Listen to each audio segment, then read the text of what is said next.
Nós estamos ainda na contemplação das duas parashot desta semana, Tazri e Metzora. Tazria fala de uma contaminação comum e Metzora vai também falar de uma contaminação, mas num estado grave, mais adiantado de contaminação. O estado de adiantado de contaminação, ele ocorre, como nós estávamos conversando hoje pela manhã, porque o contaminado, ele vive sob o golpe de uma sanção divina. Aquele que está contaminado, e essa contaminação ela é grave, por deixar a sua mente, a sua língua, deixar o seu ser como um empecilho para a adesão à eterna. Então, às vezes você se pergunta, e é natural perguntar, como é que eu me contamino? Como é que isso brota em mim? Então, quando você deixa, eu deixo também, a minha mente, a sua mente, e a sua língua desenfreada, o teu ser um empecilho para a adesão do Eterno. Quando você recusa a caminhar segundo a ordem de Hashem, isso te torna um contaminado e o golpe virá sobre você e sobre mim. O próprio Moisés, quando ele vai introduzir todas essas questões no meio do Bnei Israel, ele vai experimentar essa questão. Por quê? Que quando o Eterno o chama, para dar início a conduzir a Israel, ele faz aquele titubear que nós faremos, Será que é comigo que o Eterno está falando? Será que é que eu ir? Será que é para que nós irmos lá para a unidade? Será que nós estamos fazendo certo? Será que os meninos estão aqui conosco? Será? Esse será, essa dúvida constante, esse carro emperrado ali que não anda nem para frente nem para trás, Moisés deu essa rateada diante de Hashem. Moisés é um homem comum, claro, na sua extensão de aproximação de Hashem, mas ele, como um homem comum, como eu e você, ele vai também ter essa dúvida. Vai lá em Êxodo capítulo 4, por favor. Quando ele emite a ideia de que os hebreus não teriam fé no seu destino. A mente de Moisés não alcançou aquilo que a Hashem queria para os Bnei Israel. Então ele vai ter essa dúvida. Será que o destino, eles vão fazer uma adesão a Hashem? Então, isso não cabia naquele momento. Então, Moisés vai experimentar. Olha lá no capítulo 4 do Êxodo, no versos 6 e 8. Diz assim, olha o texto da Torá. Êxodo, capítulo 4, versos 6 e 8. Disse-lhe mais o Eterno, mete a mão no peito. Ele meteu a mão no peito e, tirando-a, a mão estava leprosa, branca como a neve. Disse-lhe ainda, toma e mete a mão no peito. Ele tornou a meter a mão no peito e, tirando-a do peito, ele se tornara como o restante da sua carne. Se eles não crerem em ti, olha o que o Eterno fala para ele, nem atentarem para o primeiro sinal, talvez crerão no segundo. É como se o contágio com a lepra, com a tzara, fosse o último recurso para que houvesse uma adesão a Hashem.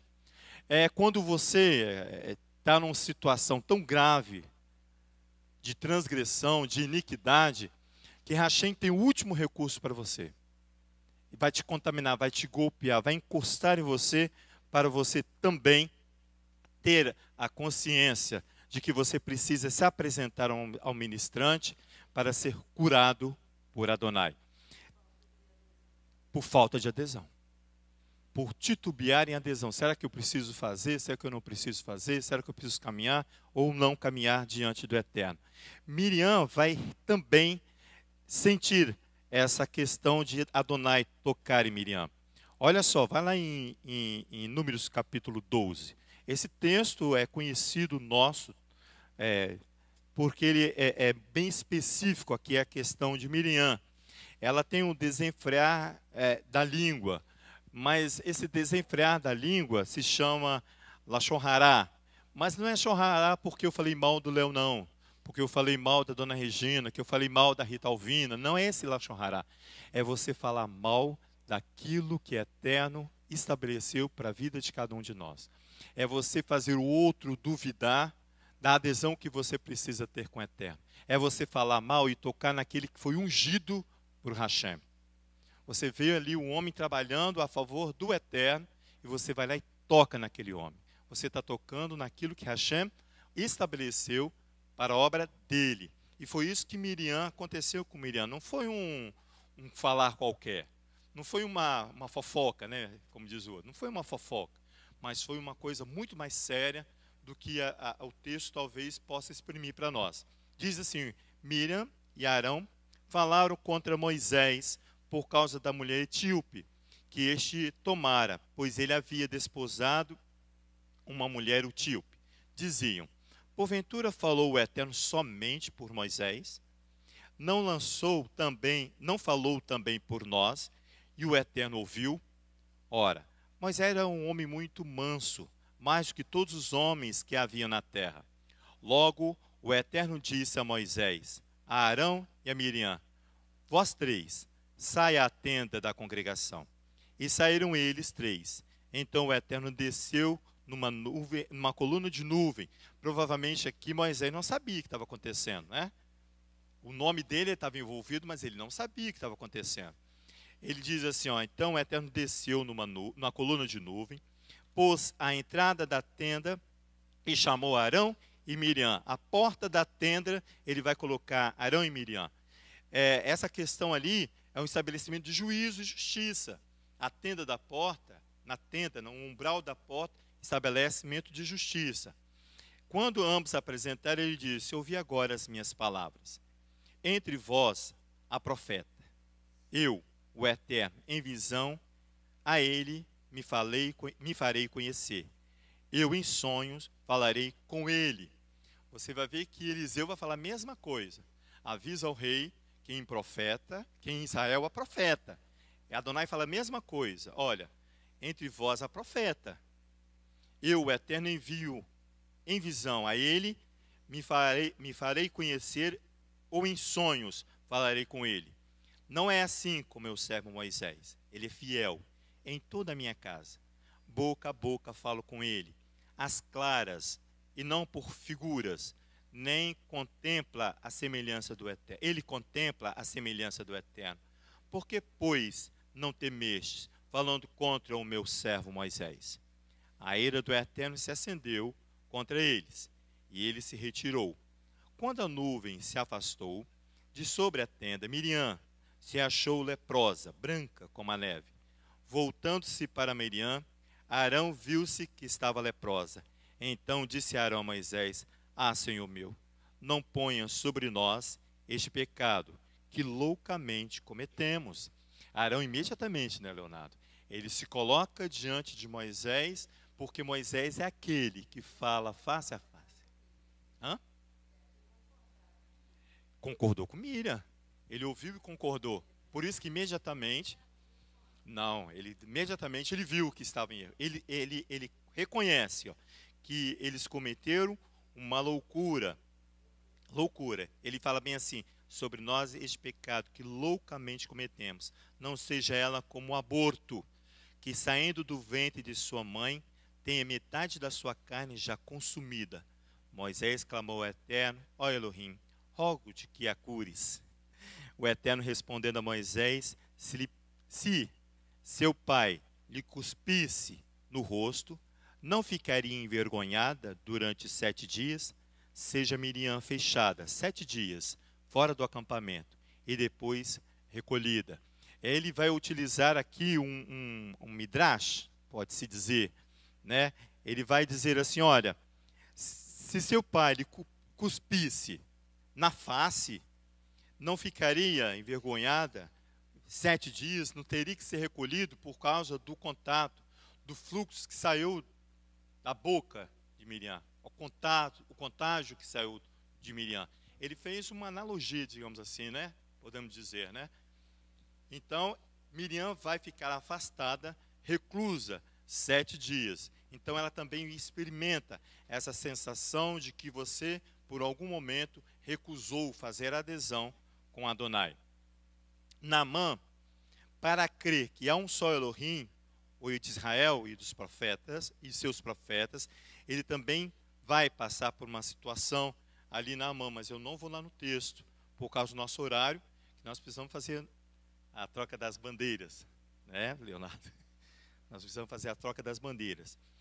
O mentir, logo depois, ali no caso de Naamã, você conhece aquele servidor de Naamã, Geazi. Ele também age ali por ganância, e a lepra que estava sobre Naamã passa por Geazi. Nesse caso ali, vai ser a ganância de Geazi. Mas eu queria para você e comigo, e nós fôssemos em 2 Crônicas. Por quê? Aqui há uma questão muito importante, que é a ausência do humilde, daquele que não reconhece a sua condição e de ser humilde. Nós vamos falar do rei Uzias, 2 Crônicas, capítulo 26.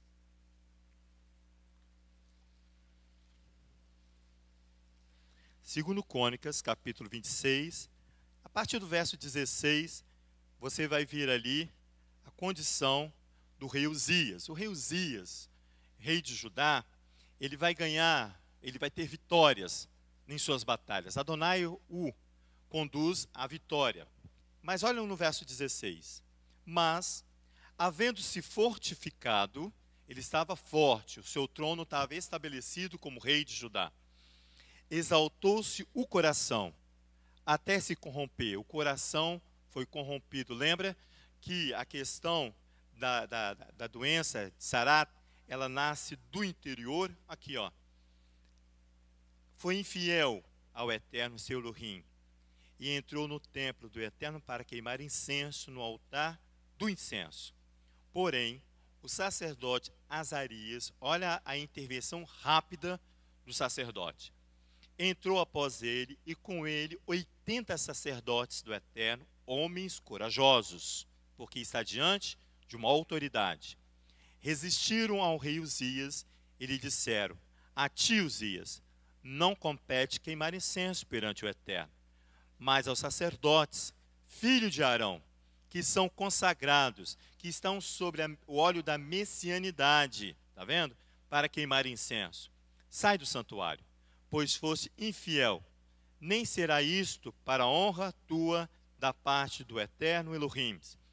Então Uzias, que tinha um incensário na mão para queimar incenso, se indignou. Indignando-se contra o sacerdote, a lepra lhe saiu à testa perante o sacerdote na casa do Eterno, junto ao altar do incenso. Imediatamente, não foi nem questão de dias, imediatamente ele expõe nele o tamanho da infidelidade e o tamanho do coração exaltado, elevado do rei. Ele diz assim: quando o sumo sacerdote Zacarias olhou para ele, como também todos os sacerdotes, os 80, e viram que estava leproso na testa, apressadamente o lançaram fora. Até ele mesmo se deu pressa de sair, visto que o Eterno o ferira. Quem feriu? Adonai. Adonai o feriu, é ele que feriu. Ele faz a ferida e ele a ligará. Assim ficou leproso, verso 21, o rei Uzias, até o dia da sua morte. E morou por ser leproso numa casa separada, porque foi excluído da casa do Eterno. Jotão, seu filho, tinha o cargo da casa do rei, julgando o povo da terra. Nós vimos aqui todas essas questões que fazem a mim e a você a ter esse contágio, essa contaminação que pode receber o golpe e a sanção divina de Adonai.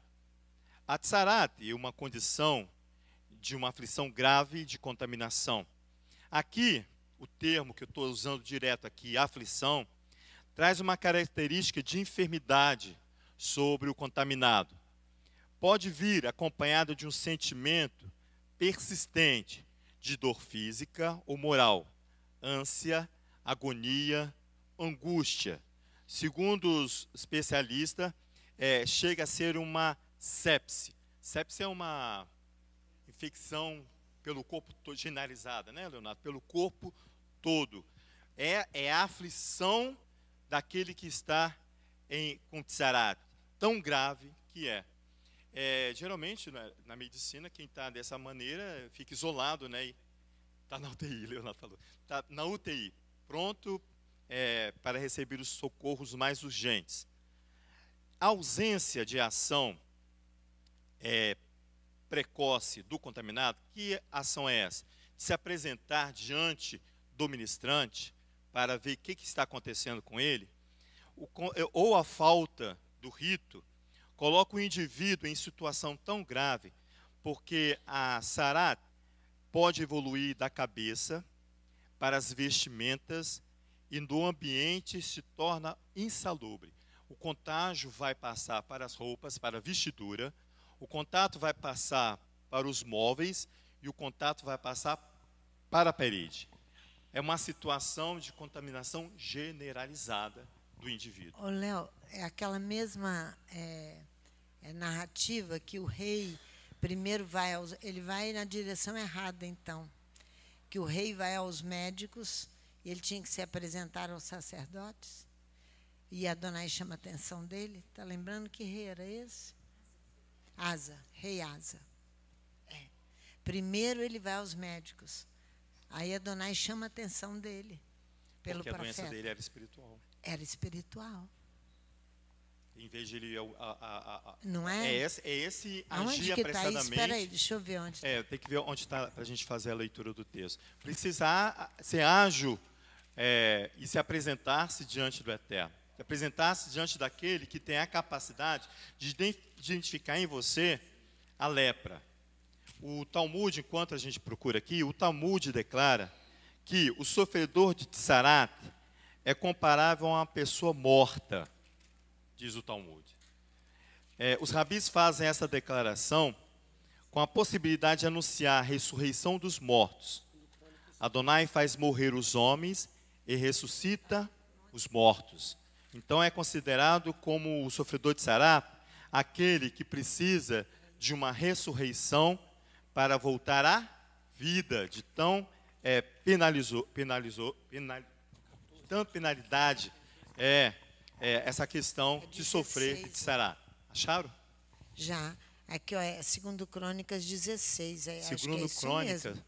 Só voltar então um pouquinho, ó. 16. Asa. Uhum. Ali, ó, versículo 12, ó. Versículo 2? 12. 12. Uhum. Vou ler, tá?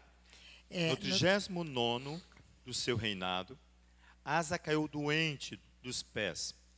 Embora a sua enfermidade fosse muito grave, contudo, até mesmo na sua doença, não buscou o Eterno, mas aos médicos. Então, no 41º ano do seu reinado, morreu Asa e descansou com seus pais. Sepultaram no sepulcro dos reis que tinha cavado para si na cidade de Davi. Então, ele antecipa a sua morte por deixar de procurar Adonai.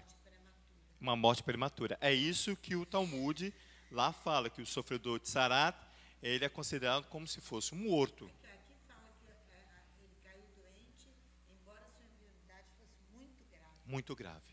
Ele não se deu conta que ele precisava se apresentar diante de Adonai. Você precisa saber o que está acontecendo com você. Não é assim que a gente faz? A obra é morta, então o indivíduo é morto porque não tem obra. A obra é morta, você tem que falar conosco. A obra é morta porque o indivíduo é um morto, né? O Talmud vai dizer que o indivíduo com lepra ele está morto porque ele é inoperante em qualquer aspecto. Isso. Ele não pode ter contato com ninguém, ele não trabalha para ninguém, ele não faz nada para ninguém. Então, se ele tem uma condição que o isola, ele é um indivíduo que é estéril. Ele é estéril. Ele é cego. Ele é estéril. Estéril. Ele não multiplica nada, ele não tem obra, ele não tem continuidade, ele não tem absolutamente nada. É um ser que não... Por isso ele vive isolado. O rei aqui, você vê que ele teve o contato. Você leu aqui antes o rei Uzias. Você vê que de 7 em 7 dias era para ele ser revisto pelo sacerdote. Ele não conseguiu. Não. Ele se arrastou isolado até o final da sua vida. Tudo bem que a gente ali não vai entrar no mérito, mas ele entrou com um incensário, né? Ele quis entrar num lugar que ele extremamente restrito. Então, o pecado dele traduzia-se por uma iniquidade tão grande que nem os ciclos de Shabat foram capazes de dar a ele capacidade ele tinha essa oportunidade, porque se ele entra com um incensário, a morte seria era iminente. iminente, Mas ele sim. tem aí esse período de contágio que vai despertar nele. Porque a cura da tsará depende do arrependimento do indivíduo, daquilo que é exposto pelo sacerdote a ele. O sacerdote vai dizer, seu problema foi esse. Você tem 7 dias para ir refletindo sobre isso, até que ele foi e morreu e não conseguiu para ele espiar-se disso daí. Não conseguiu. Passou a vida e não conseguiu se espiar disso. E a gente tem exemplos de homens importantes da Bíblia. A Torá conceitua que o afligido por tsará está imundo, ele tem a lepra na cabeça. Eu vou ler um texto aqui de Levítico 13, no capítulo 44, capítulo 13, verso 44, que está dentro da porção Metsora. A Metsora é 14 em diante, né? É porque são poucos a diferença aí entre elas. Aqui no capítulo 44, diz assim, 13, verso 44, ele diz assim, o homem tem sarna, ele é contaminado.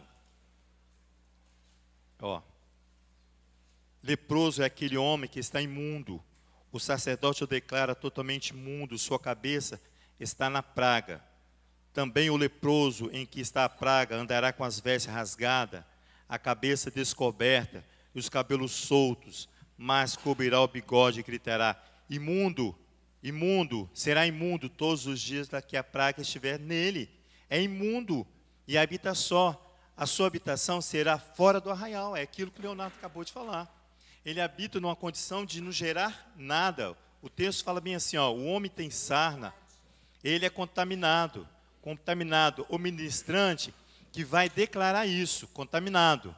Sua marca está em sua cabeça, o sarnento, cuja marca está nele, seus lábios serão desfeitos. A tua palavra vai ser desfeita. Tudo que ele um dia intentou ensinar será desfeito, não terá valor. Sua cabeça será descabelada. Ele se cobrirá até o bigode. Ele gritará, contaminado. Ele vai anunciar, contaminado, contaminado. Ele está contaminado todos os dias em que a marca está nele. É contaminado. Mora sozinho, sua habitação fora do acampamento. O estado de contaminação, o homem precisa, o contaminado, adquirir capacidade em retornar ao seu estado não impuro. E esse retorno de sair dessa situação, má situação, vai exigir o esforço e humilhação dos contaminados. Um esforço sobrenatural. Lá em 1 Pedro, diz assim, humilhai-vos debaixo da potente mão de Adonai. É essa humilhação, porque a mão de Adonai está sobre ele. Adonai tocou nele. Então, é 1 Pedro que fala isso. Humilhai-vos debaixo da potente mão de Elohim. O estado de humilhação está intimamente ligado ao arrependimento de pecado. Não tem como você estar numa situação de humilhado e não haver sobre você arrependimento de pecado. O ser humilhado, no hebraico, é chapéu. Traz um sentido figurado de degradação. O homem vai sofrer uma degradação. No sentido físico, o termo vai falar daquele que está abaixo, no fundo, inferiorizado, ele está bem no fundo. E o termo chapau vai estar associado com a lepra. Essa condição aquele que foi humilhado, ele foi humilhado por Adonai. Ele precisa reconhecer essa humilhação e arrepender-se dos seus pecados. É aquilo que esse tempo de contaminação, é esse tempo que ele precisa reconhecer que ele pecou e que ele precisa de arrependimento de pecado. Olha lá no Levítico, volta lá no capítulo 13. Olha o verso 20 e 21, para você ver essa questão. Ele diz assim, olha, se o sacerdote, porém, vendo o quê? A mancha na pele. Isso, notar que seu pelo não se tornou branco, nem está mais mais profunda do que a pele, mais escurecida, então o sacerdote a isolará durante 7 dias. Aqui está o termo chapéu. O pelo se tornou a pele mais funda. Por isso que eles fazem essa ligação entre a questão do humilhado com a questão da pele, da condição física do homem contaminado. A pele dele vai estar funda, a doença vai estar profunda. O verso de 26 diz assim: se o sacerdote, porém, constatar que a mancha lustrosa não está mais profunda, ele está falando assim, ó, que a humilhação está deixando de existir, ele vai fazer o quê? Nela não aparecerá pelo branco, mas se tiver escurecido, o sacerdote o isolará durante 7 dias. É o rito para que ele precise se apresentar diante de Hashem. Fala, querido. A questão da humilhação, ela é o ponto alto tanto do diagnóstico quanto do tratamento da lepra. Ela precisa ser vista como a única forma de resolver uma questão espiritual, é a humilhação diante de Adonai. Aí o texto você muito bem disse, quando você é diagnosticado, a profundeza, o tipo de cor de pelo vai tornar evidente de forma pública a sua e a minha condição mediante a doença que está sobre nós. No ato de cura, quando o sacerdote examina o homem ou a mulher vítima da lepra, ele passa 7 dias dentro de um ritual de purificação. Sim. Onde imola o animal, pega o animal, lança a ave para fora e etc. e tal. Quando acabam os primeiros 7 dias da purificação, ele entra em mais 7 dias, onde ele é reintroduzido dentro do arraial, só que ele não pode voltar para dentro de casa. Ele fica 7 dias dormindo do lado de fora da sua casa, a humilhação na comunidade. Só que aí a diferença é que a comunidade vai ver um homem humilhado no pecado e vai ver um homem humilhado buscando acerto quanto à questão do pecado. Olha como que Adonai trata a humilhação com valores muito antagônicos. Você é humilhado por causa do pecado. Mas a moeda de pagamento do pecado é a sua humilhação para se santificar e se purificar. É pública. É pública. Então, se o pecado foi visto público, o seu reparo é visto público. Aí você fica 7 dias na porta da sua casa, olha a situação, sem poder entrar para fazer nada lá dentro, para que todos vejam que você está humilhado, mas em retorno.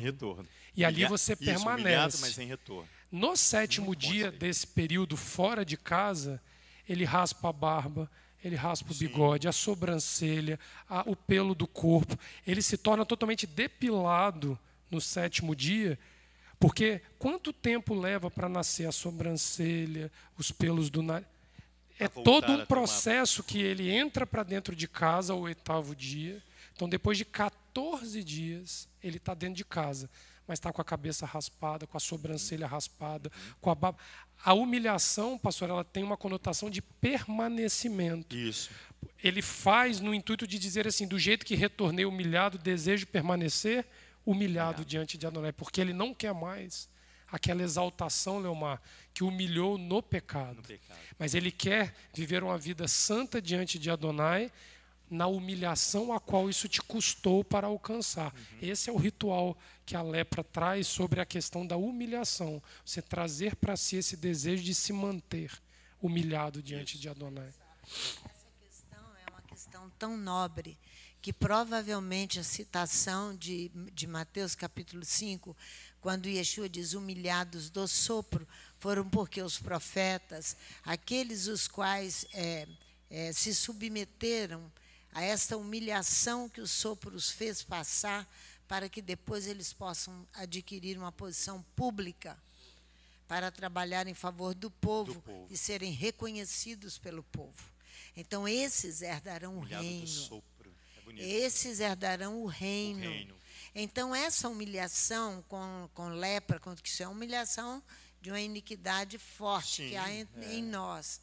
Então, quando você passa por ela, caminhando em direção a Adonai, fazendo todo o rito necessário, você adquire também, isso é saudável demais. Sim. Você vai adquirir prestígio e honra diante do povo. Isso. Porque você se submeteu, você mostrou isso publicamente.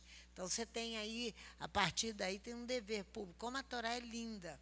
Mesmo numa situação as tão... oportunidades que Adonai dá para o homem porque você olha lá no texto que ele diz no versículo 5, eu acho, do texto de Mateus, que ele diz, os humildes herdarão só a terra. Isso. Os humilhados dos sopros herdarão o reino. O reino, isso aí. Exatamente. As duas condições. Como? Tem um rito. Isso que ele está falando. Eles se submetem ao rito. É isso que o Leonardo falou. Quando ele se submete ao rito, ele já está em estado de humilhação.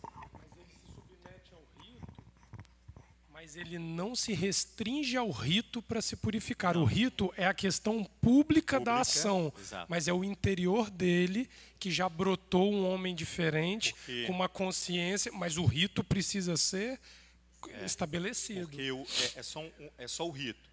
A cura provém de Adonai. Exatamente. A cura é fornecida por Adonai. Exatamente. E naquela questão dos leprosos que você falou, Yeshua traz a cura, mas diz, vai lá diz o que aconteceu, cumpre o rito. Isso aí. Porque uma coisa está ligada à outra. Isso que a gente está falando da questão do raspar e tudo, é a evidência pública da vida do indivíduo. Isso. Agora, o interior dele já tem que estar acertado há muito tempo para isso acontecer. Primeiro o interior. Por isso que o rei Uzias se coloca lá separado e ele morre separado. Não houve o quê? Não houve cura. Não por causa da sua posição elevada de rei. Morreu humilhado. Morreu elevado. Isso. Tem que morrer humilhado. Tem que morrer humilhado. Exatamente. Tem que morrer humilhado. Yeshua, né? É uma via dolorosa, né? Se quiser morrer em exaltação, está contra a Torá. Está contra a Torá. Então, essa é a oportunidade que a Torá dá, até para aqueles que estão com uma iniquidade tamanha, né? Para que você... Aí, os comentaristas gostam muito de citar Jó, porque Jó tem todo esse quadro que você analisa de contágio de lepra, passa por ele, né? Ele é tocado ali. Primeiro toca nos bens dele, e Jó continua na sua posição. Toca nos filhos, ele permanece, mas vai tocar nele, só não leva ele à morte. Tanto é que ele raspa. Tem um texto nada feito que ele raspa um pedaço de telha, ele vai raspando. Todo o processo de Jó, para que você não fale assim, e Jó era um homem reto. Jó era um homem reto. Aí, se você falar no capítulo 42, você vai ver essa questão do humilhado. Ele reconhece isso aí. Essa exposição pública que ele recebeu de Adonai, né? Ele ficou na rua, não tinha moradia, ele ficou sem terra, sem herança, sem nada. Aí, ali no capítulo 42, os especialistas, os estudiosos de Torá, falam que esse texto aqui é uma confissão pública, que ele realmente se arrependeu de aquilo ali. Aí o 42 tem até uma música que a gente canta muito. Ele diz assim, então respondeu Jó ao Eterno. Ele vai responder ao Eterno. Depois de toda a sua humilhação, ele diz assim, eu sei que tudo podes. Nenhum dos teus planos pode ser impedido. Isso quer dizer o quê? Que o que está estabelecido na Torá vai acontecer, vai ser praticado. Queira ou não, o que está estabelecido na Torá vai ser estabelecido, vai ser praticado. Então ele está falando assim, nenhum dos seus planos pode ser impedido. Quem é aquele, perguntaste, que sem conhecimento encobre o conselho? Quem sem entendimento, que não tem discernimento, ele vai fazer assim, que cobre o conselho. Certamente falei do que não entendia, coisas maravilhosas demais para mim, e que eu não compreendia. Escuta-me, disseste, e eu falarei. Eu te perguntarei e tu me responderás. Com os ouvidos eu ouvira falar de ti, mas agora te veem os meus olhos. Ele chega a uma condição de Moisés. Ali, Moisés é aquele que fala face a face com Adonai. Ele chega a essa condição por causa de todo o processo que ele passou. Ele diz assim, com ouvidos ouvira falar de ti, mas agora te veem os meus olhos. Por isso me abomino, me arrependo no pó e na cinza. Ele reconhece que a sua condição, ela deveria existir, ela é verdadeira. Aquela condição a qual ele passou, sim, eu devia ter passado por isso, ele está falando aqui. Porque eu agia, porque eu ouvia falar de ti. Mas agora eu tenho uma experiência contigo. Eu sei que se eu transgredir, virá sobre mim as consequências do meu pecado. Senão você fica transgredindo hoje, amanhã, aí vem no charrari, hora aqui, bate cabeça, aquela coisa toda e vai embora. Aí passou do portão ali, você transgride de novo. Aí você vem no outro dia, no arvide. E você leva uma vida, e isso vai sendo acumulado. Eu lembrei que você falou isso de manhã. Vai acumulando, de certo ponto, que você torna-se um iníquo. Mas a gente tem que ter cuidado para essa lepra não ficar envelhecida, porque a Adonai nem vai querer nem saber de você. Você vai ficar zanzando como morto-vivo aí. Nem contamina ninguém, mas também não há benefício nenhum para você. Olha, Omar, em cima disso você está falando, o bonito é nós enxergarmos que quando você fala assim, ele tocou o homem, né? Você usou Jó como aquela frase clássica, né? Que Adonai e Satanás dialogando ali, diz assim, eu vou te permitir tocar, mas não retirar sua vida. Você usou a expressão dali. É porque o termo... Eu digo assim, o tocar do homem, né? É aquela expressão que ele permite Satanás fazer ali, né? Com Jó, o toque. Sim, muitas vezes... A praga... O termo praga... Sim, perfeito. Eu entendi, exatamente. Eu estou dizendo, você conectou com Jó por causa da questão da expressão toque. Okay. Um cuidado que a gente precisa ter, e eu acho que isso daí é o ponto alto da Torá, é que nem sempre vai ser, pastor, uma enfermidade física que vai se traduzir por esse toque que Adonai faz. Ele pode muitas vezes, Leomar, tocar na minha honra. Isso é ser tocado por Adonai. Sim, ótimo. Entendeu o que eu estou querendo dizer? Às vezes a gente fica porque a gente não físico, pode né? ficar... Exatamente esse que é o ponto. Tô Olhar inteiro... a lepra como um problema físico apenas. Quando chega ao problema físico, a gente sabe que o caldo está entornado com Adonai. A gente não precisa chegar, Leomar, na questão exclusivamente de ter uma condição física para saber que eu estou com esse problema. Mas ele pode tocar numa esposa, ele pode tocar num pai, ele pode fazer algo dentro de mim como pessoa. Minha honra, né, Leonardo? A minha honra. Aquilo que eu acho que é honra para mim, né? Exatamente esse que é o ponto. Se você for parar para ver, Jó, antes de ser tocado fisicamente, ele perde esposa, ele perde os filhos, ele perde a casa, ele perde a herança. Tudo, antes do físico dele ser tocado, ele perdeu coisas muito mais sublimes do que isso daí. Esse é o ponto que nós muitas vezes queremos negociar com Adonai. Porque eu quero esperar o meu corpo me dar o sinal de que Adonai me tocou. E Adonai vem muitas vezes tocando, vai testando você nos aspectos mais íntimos da vida da pessoa. Isso. Aí nós, na nossa pequenez, não somos capazes de reconhecer aquilo como uma lepra dentro de nós, porque ele nos tocou. Ele evidenciou para mim uma vaidade, ele evidenciou para mim uma prostituição, ele evidenciou para mim um aspecto adúltero no meu interior, ele evidenciou para mim um ídolo que eu tenho no interior. Isso é a lepra. Você guarda no Aí eu coração. preciso esperar o quê? Uma doença degenerativa, um câncer. Aí que nós muitas vezes fraquejamos diante de Adonai, porque se eu reconhecer lá atrás, eu ainda tenho a força física ao meu favor para lutar, pastora, pela minha condição. Isso. Porque se eu tiver, pastora, com um tumor na cabeça e eu não puder andar, dirigir, falar, como é que eu venho à casa de Adonai? Eu não consigo fazer tzedakah. Se eu reconheço o problema interior antes dele brotar na superfície do meu corpo, eu tenho a força física para tentar resolver a questão e não morrer como o rei Uzias, né? Que ficou lá na casa isolado e morreu. Porque provavelmente aquela glória dele no interior, ele não viu como uma lepra dentro dele. Nem tocava nisso. É esse daí que eu acho que é o ponto mais bonito desse ensino de lepra que você está trazendo. A questão de Jó, ela é uma questão maravilhosa nisso aqui. A tzará, como uma condição desagradável, né? Que requer isso que nós estamos falando, de total isolamento.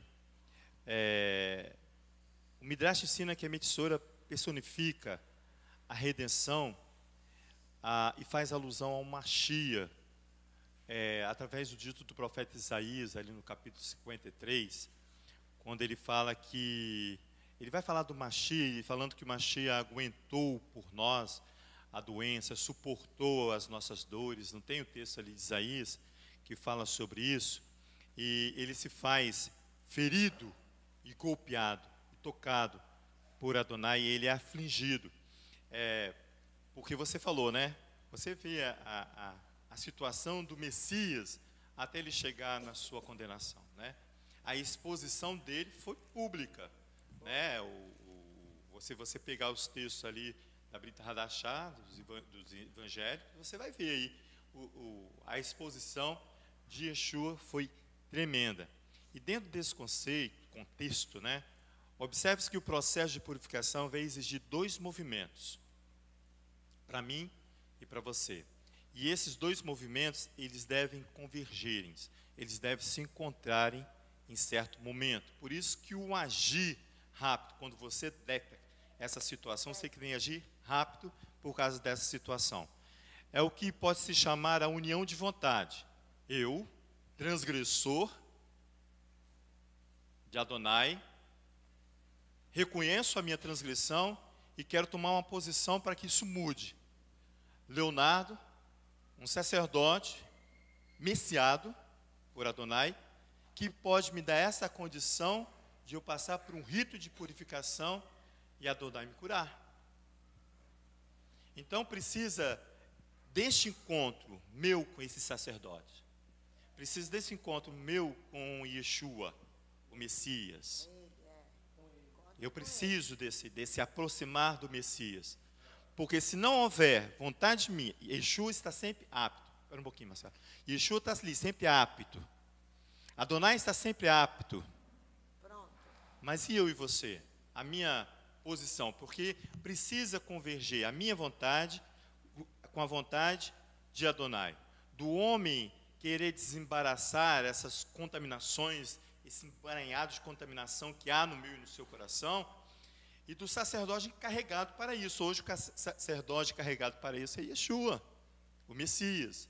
Ontem teve um rapaz aqui, ele chegou um pouco atrasado, e o Samuel já tinha começado o serviço. Aí ele ficou um pouquinho comigo ali fora, e ele chegou assim, ó, com o dedo na Bíblia. Porque ele tinha uma questão para resolver. E ele ficou ali, ó, ele sentou, participou, porque ele já havia ido numa congregação aqui em Vitória, mas ele estava aqui. E conversando comigo, quando ele tocou no assunto, eu falei assim, a gente precisa olhar o texto. Ele só fez isso, ó. Ele queria saber se Yeshua morreu no sábado ou no domingo. Não, ressuscitado. Tinha ressuscitado no sábado e domingo, ele estava com aquele texto de... mas ele estava com o texto, acho que era de Marcos, capítulo 16, né? E eu falei com ele, não, o texto lá no original fala que findou-se o sábado. O texto é bem claro, ele fala assim, findou-se o Shabat, né? Mas aí o texto dele falava que era sábado. Eu falei assim, finalizando o sábado, eu falei assim, é isso que nós estamos fazendo aqui. Finalizou o sábado, mas agora finalizou a sexta-feira, mas agora entramos no Shabat. Por causa do dilema que João sugere que ele ressurge em Shabat e o sinótico sugere que ele ressuscitou no domingo. Mas a questão dele... mas aí eu fui conversando com ele e falei assim, mas essa questão, ela não é tão importante do que uma salvação, eu falei com ele. Não vai alterar, aí ele falou assim, não, realmente, isso aqui é porque eu estou aqui. Desde a época que ele foi lá nessa comunidade, aqui no Vitória, que ele ficou com essa dúvida. Ele dizia que foi muito tempo atrás, e ele nos viu na internet e veio com essa questão. Então, são questões que você fica tão preocupado e você deixa de passar a urgência que você precisa se encontrar. Você precisa retornar, se encontrar com a Adonai. Fica preso nessas questões, até mesmo, esse não, mas tem questões de tradições aí que deixam o cara parado. Nós precisamos encontrar com o sacerdote. Vai lá, para a gente concluir em Levítico capítulo 14. Nós falamos hoje de manhã. Nós vamos terminar aqui Levítico e depois Yeshua, para você ver se nós precisamos.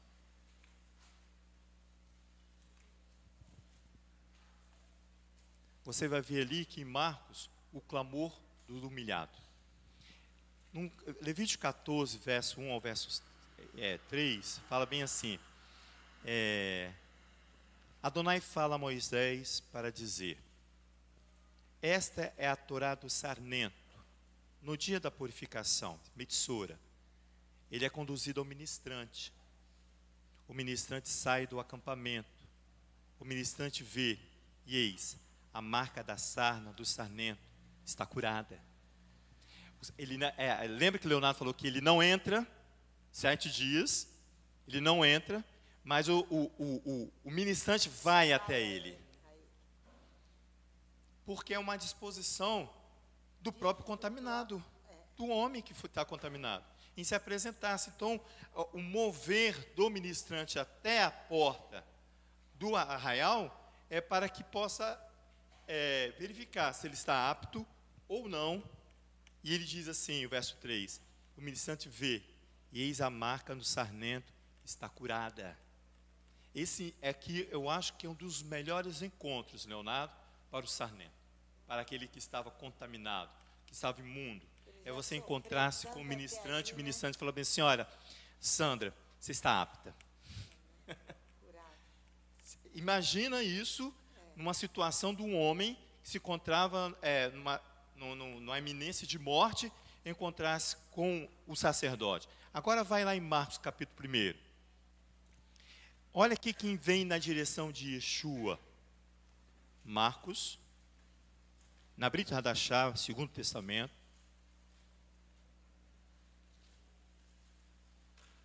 Marcos capítulo 1. Primeiro? Deixa eu ver. É isso mesmo. Primeiro verso 40. Isso, é isso mesmo. Yeshua vinha, olha só, verso 40. Aproximou-se dele um leproso, que rogando-lhe e pondo-se de joelho dizia, se quiseres, bem pode limpar-me. Ele reconhece em Yeshua o poder da cura que está sobre Yeshua, por ser filho de Elohim. Ele reconhece o Messias, o legítimo filho de Adonai, o primogênito. Ele vê Yeshua e reconhece.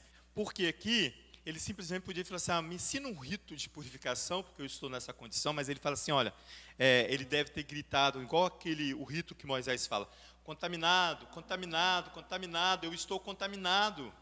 Ele deve ter se apresentado dessa forma. E Yeshua, no verso... Ele vai dizer, eu quero ser limpo. Eu quero que você me limpa. E você sabe o que Yeshua vai falar? Ele diz assim, Yeshua, com grande compaixão, verso 41, estendeu a mão, tocou, e lhe diz, quero ser limpo.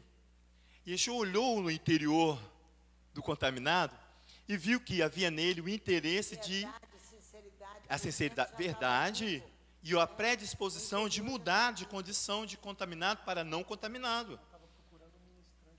Ele diz assim, ele é um ministrante, segundo a ordem de Melquisedeque, um nível altíssimo isso aí. Ele vai primeiro nesse nível. Olha, ele fala assim, tendo ele dito isto, a lepra desapareceu e ficou limpo, advertindo-o severamente. Imagina o que Yeshua deve ter falado para esse homem. Aí, ó. Você está assim por causa disso. Se ele vê o coração do homem, você lembra disso, deve ter. É o que ele fala, o texto fala assim, advertiu severamente.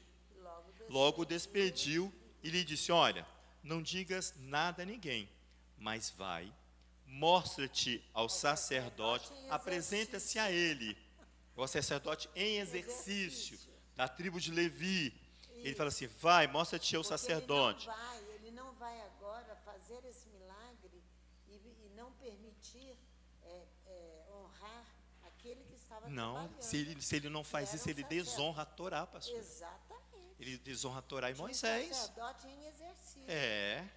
Yeshua aqui é de uma primazia aqui, de uma elegância no serviço a Adonai. Ele oferece a ele pela tua purificação, o que Moisés determinou para lhe servir de testemunho. Mas, tendo ele saído, começou a pregoar muitas coisas e divulgar o que acontecera. De sorte, ele estava empolgadíssimo, né? O curado. De sorte que Yeshua não se podia entrar publicamente em qualquer cidade, mas se conservava fora, em lugares desertos, e de todas as partes ia ter com ele. Em outro versão está assim: o sarmento vem em sua direção, suplica.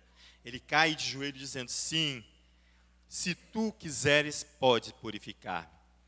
Tomado de compaixão, ele estende a mão e toca. Eu quero ser puro. Logo a sua sarna desaparece. E ele fica purificado. Ele o repreende imediatamente. Logo, e manda embora. E diz: atenção, não digas nada a ninguém. Vai, mostra-te ao ministrante em exercício e oferece sua purificação, o que Moisés impôs como testemunho para eles. Está vendo? Que maravilha. Agora você precisa ver um outro problema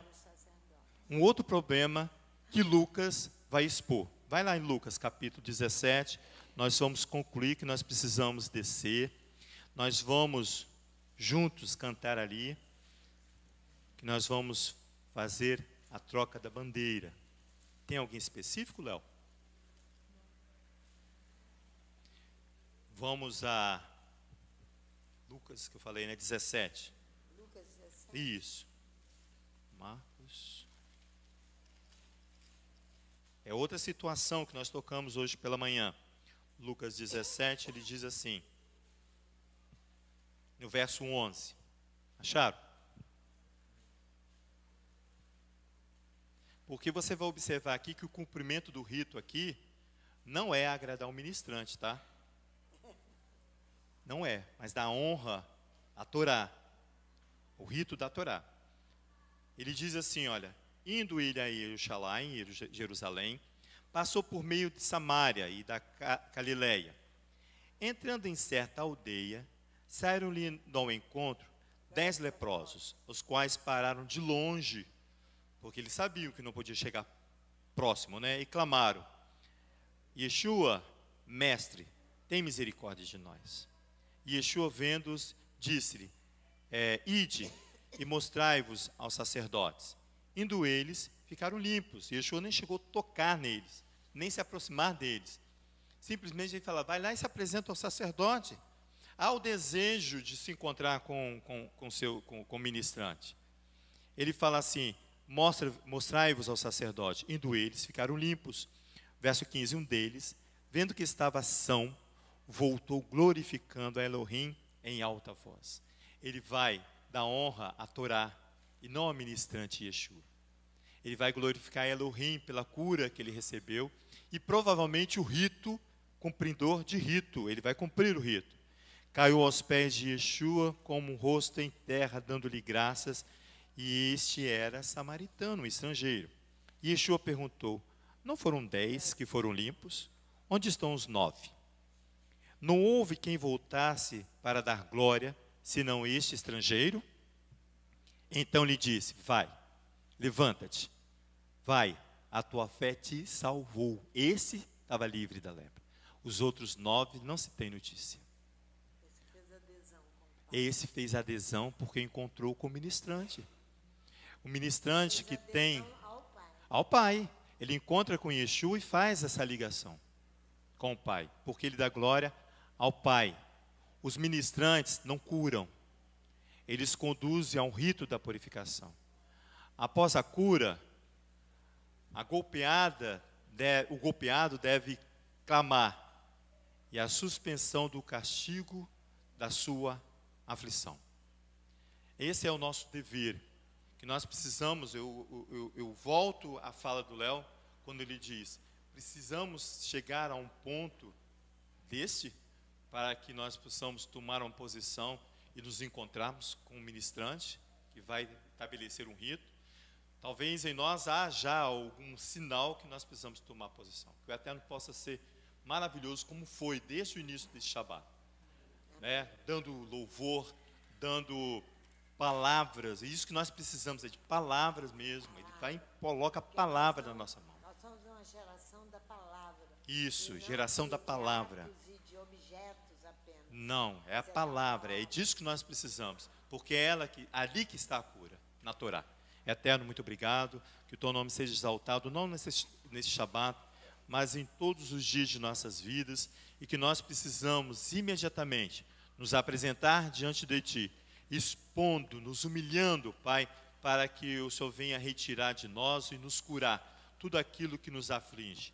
Tenha misericórdia de cada um dos teus filhos, não somente esses que estão aqui, mas muitos virão à tua casa por causa da tua palavra, e nós precisamos estar preparados para recebê-los. Portanto, nos sustenta, dê toda a estrutura que nós precisamos para honrar o teu santo nome, assim como Yeshua honrou, nós precisamos honrar.